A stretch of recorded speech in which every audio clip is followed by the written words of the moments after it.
unajua hapa mahali kwa miwa hapa kuna kuanga na kanyoka. Sasa saizi lazima tutafute vile tunaua hiyo nyoka. Tutaipata. Si yule imeuma ule ni msichana anaitwa Ruth. Imemuuma. Imeuma Mama Catherine. Sasa lazima tuitafute. Ama namna gani? Si ndio? Unajua tuwezi lala hizi nyumba, tuwezi lala saa hii. Hata huku uona sasa. Vitu zinafanya kurukuru hata huwezi jua sasa shida iko wapi. Huku ni ushago tu kwingine hata jana iliingia kwa nyumba. Bwana, hiyo kitu linistua bana. Karibu umaro nilifanya haro na kanyamba. Si ndio huyu? Na alikuwa nakwambia hakuna kulala kama mkumbavu.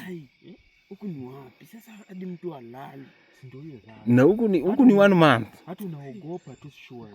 Wewe twende kwa bush uko tafute. Tafute nyoka. Twendeni. Nasikia nyoka inakuanga na mafuta hata tunaweza karanga. Na karanga nini? Ule hiyo nyoka vizuri. Wewe tuende bana. Tuende sasa. Wewe Kayo. Unakunya kitu mkamba ama? Unakunya mkamba. Mkamba. Haitoki. Amesikia tu.